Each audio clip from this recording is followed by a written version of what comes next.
daya nagsaulog ta si Epifania sa pagbunyag sa atong Ginoo. Unya tong Domingo nagsaulog ta sa ang Senyor Santo Niño. Okay paluta nga ang sinugdanan gyud sa pagwali ni Jesus, yung public ministry kuno gitawag na to. Human gyud siya sa pagbunyag. Kasi nagbunyag niya si Juan nga magbubunyag. Muna kung ibasa karon, kabahin ni San Juan nga magbubunyag, kabahin kang Jesus, o unsay nahimo niya. Sumala pa sa pagkadungog ni Jesus nga gibilanggo si Juan, niadto dayon siya sa Galilea.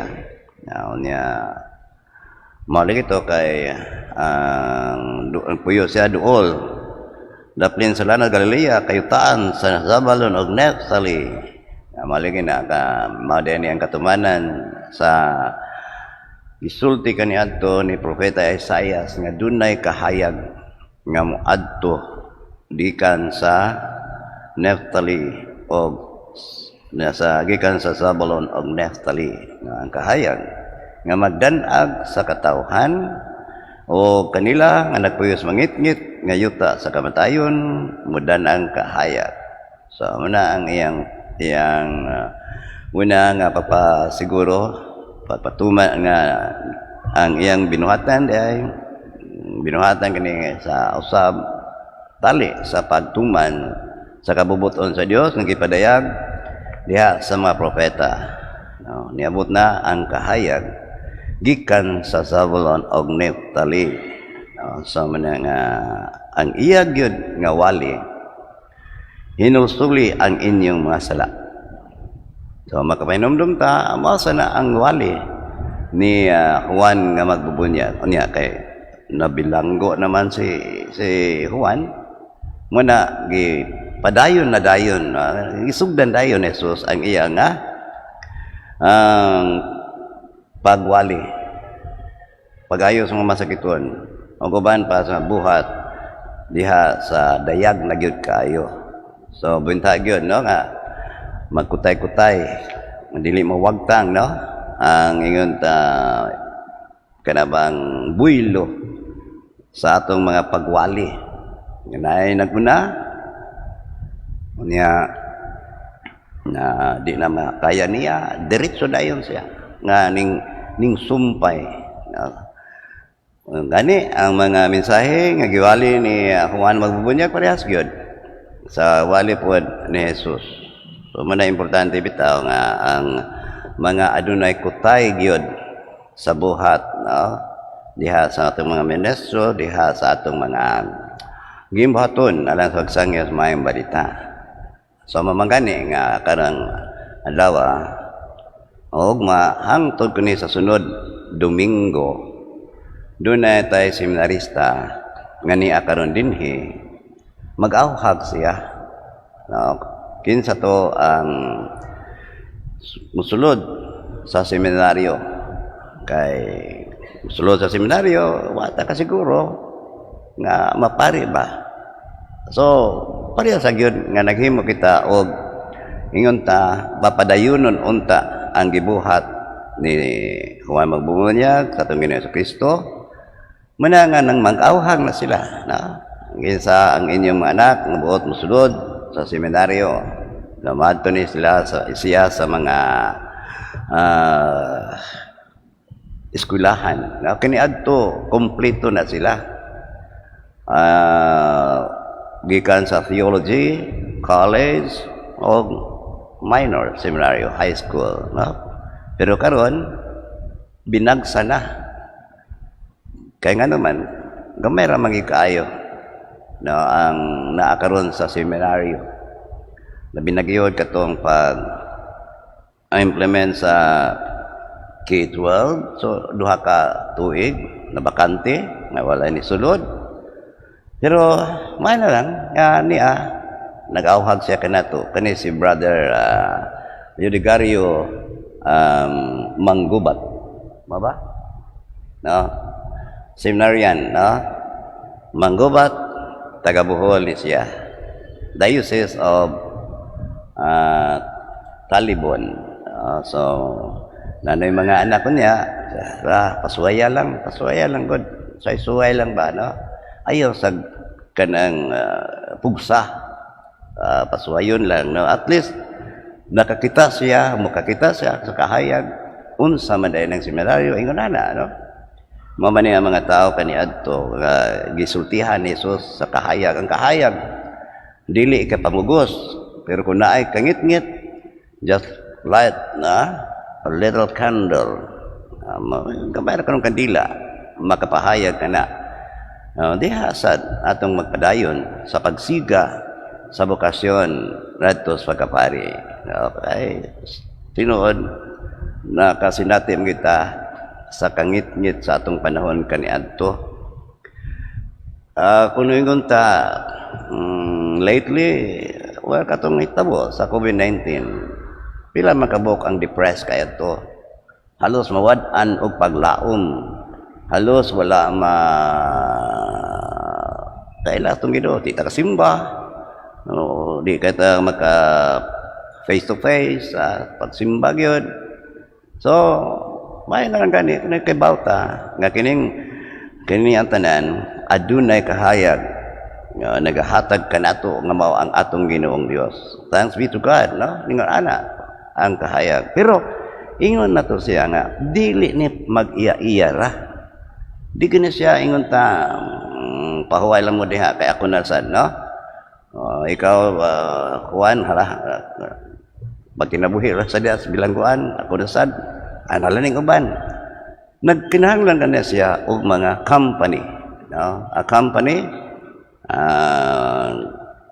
usab aron sa padayon sa pagbuhat sa kaluwasan. Muna nga ang sunod nga gibasa nako, sumpay katong gitawag og the call of the apostles. Pipila lang ang gitawag niya, ang gisgutan karon, no?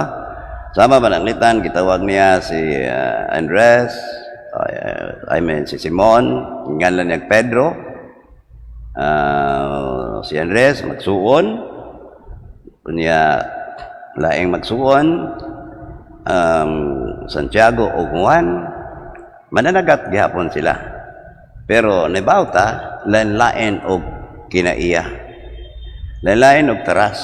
No? Parehas lang profesyon nga mananagat. Pero lain-lain sa mga kinaiya. Sama pananglitan ni Simon, si Pedro, kay ngunta kanis Pedro madali-dalion kay na siyang hukom. Mura ba o kanang kanabang gusto gid siya nga diha dayon, gusto siya nga musulti sa ngalan sa mga apostoles, no? Siya may spokesperson. Mana si Simon, gahi sa ni siya sa iyang desisyon, managingalan si Pedro, no? Gahi man na. Kini si Santiago ug Juan, mga gitawag ni siya anak ni Zebedeo. Ang Ginoo nag-ingon kaniya, kini sila mo ni sa ang mga anak sa dalugdog, sons of thunder. Kay mamanig ko ning mga tawhana nga kanabang og sa military pa na kanabang gitawag og utok pulburara. Gusto gyud siya og kanang gubat, violent kay dihay nagwali sila. Why na may naw sa kadungsod ingon ning duha saman. Padadaan tani kilat. Padadaan tani og ulan sa nga kalayo. Gibadlong sa tong Ginoo Dios, no? Kanisa sila doon ay kagalingong ambisyon. Mama ni sila pinaagi lang mama, no? Ngayo nga kung galing maghalit ka na Ginoo, himo akong right hand nimo, ang sa left hand nimo, kung maghari ka na. So lain pud ang ilang panglantaw kaniadto. Pero gitawag sila sa Dios.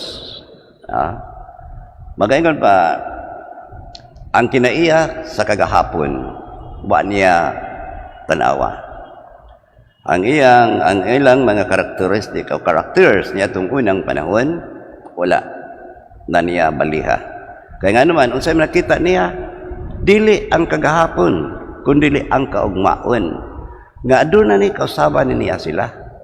Do, kadabang hunas taob ang kinaiya nila, Una tao. Pero, muna iyang gitanaw. Huwag siya matanaw kahapon. Kung dili gitanaw siya, ang umaabot.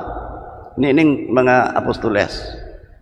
So, kay bao siya, nga mutalikod yun sila, unya, muatubang gini siya, ngadto kanako. Mamagana ang paghinulsulgot kaniyang ingon, no, ang iyang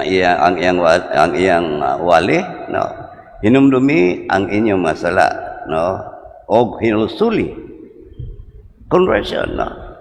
Di kayo mo talikod lang kasayawa, wa kay atubang. Kundili, ning talikod ka sa pagka makasasala, ego lang. Okay ra, dili. Ang pagtalikod sa pagka makasasala, mutuyok ta, pila, 180 degrees niya. Ang atubangan, ang Ginoong Diyos na, mo ni sila si mga apostoles. So, mo niya sila ang kinaiya kanila. Muna gitanaw sa atong Ginoo. Kagaingon pa, dili ang kagahapon, kundili ang kaugmaon. Muna yung tawag ba ya, no? Muna tawag sa atong Ginoo. Kadato, tawag niya kaniadto. Aman, importante kayo, nga unta, mag-uban gayod kita sa kanunay. Kay sumapa sa gibasa nako karon nga kuyog kamok kanako. Kuyog. No, kuyog kamo kanako. Wag sa imong gitawag ko kamo, ipadala ko kamo dayon. Wa, kuyog. So that's the most important thing, no?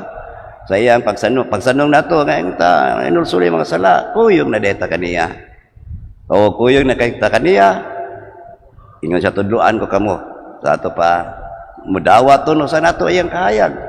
Aron sa kita makasangyaw sa mga kahayag sa man. Ako ningingon aron nga di na mo focus lang sa mga parira, mga madira, kitang tanan, no. Magkayo sa ta. Muna ang ikaduhang pagbasa nga nagkabahin-bahin dahil ni ang atong lawas ni Kristo. Nagkayo sa ta. Doon na tayo imuaton. Basta tanan, nagkayo sa pinangaluhan sa atong Ginoong Hesus Kristo. Ginaot pa. Manindog sa taron niya, ato'y padayag ang atong